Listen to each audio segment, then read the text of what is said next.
Before I started up at Iowa State in architecture, I was teaching down in Texas, outside of Houston, Aldine Independent School District, and I was teaching there, and primarily the science courses, chemistry and biology.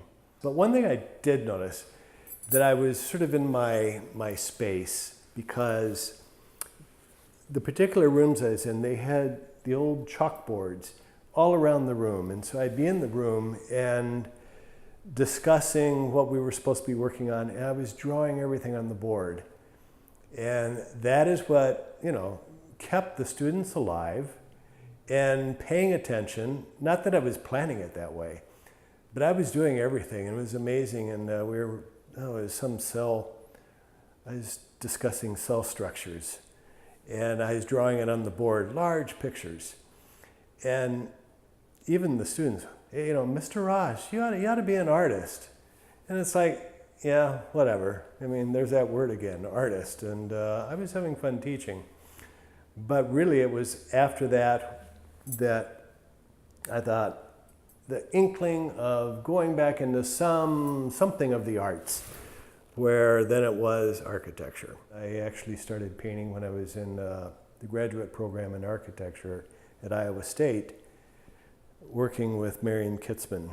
He enjoyed teaching. He was a great teacher, but he shared this story with me, and I didn't know where he was going with this, but he said, he called me into his office because I had to take painting as a second disciplinary with the architecture degree, the graduate degree. So he told me this story. He said, yeah, when he was at University of Iowa, he really hated it that, he was working with these young students and everything, and they all want to be an artist.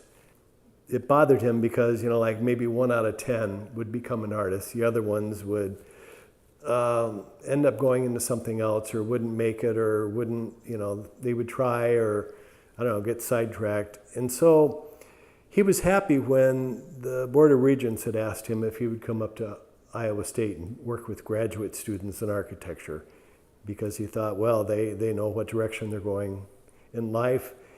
Well, then that's when, back to what I said, he called me into his office, and he told me this lengthy story about 1 out of 10 artists, and he put his pipe down. He was smoking his pipe. He put it down on his desk. Then he said, but then there's you. You're a graduate student in architecture, and I can't say what he said, but what are you doing in architecture? I'm the 1 out of 10. And it's like, it was a great compliment, but I guess I was so, maybe I didn't want to be in architecture, but anyway, the next day I quit school. Once I got back into the painting again, architecture went by the wayside, long story short, and started painting. And after I left Iowa State, and I was down at Drake for a while too, in their graduate program in painting, but I just quit school and started painting. And I've been doing it ever since, so I just jumped into it, feet first, like I did everything else in my life. They're just the preliminary drawings for the paintings. And what I do, I'll sit down here.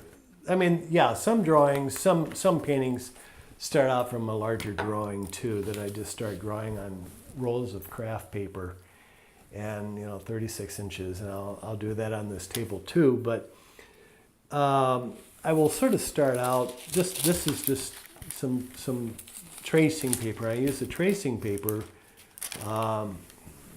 Just sort of grab the scrap piece of white, so I have a white ground behind it. I just start doodling. But I start out with the buildings and what I'm doing, and it's like, rather than erasing all the time or something, I just grab another piece and just sort of go over it and make my alterations on each drawing. So each drawing, before it ends up finished like this, I might go through about 3 or 4 different modifications to finally get it to where I want it. And so they're just little thumbnail sketches, little doodles that I never used to do it on the tracing paper. I just sort of started in on that, and it's like, wow, this works easy and fun. And since tracing paper isn't really that tough, and that's the reason for the blue tape. I just tape it to a piece of paper, and just to keep it and preserve it. And I don't know what for. I've got a whole drawer full of these drawings, but and I think some of the best ideas that I've come up with have always started out, well, they've always started out just with a little drawing that's just going to be tiny.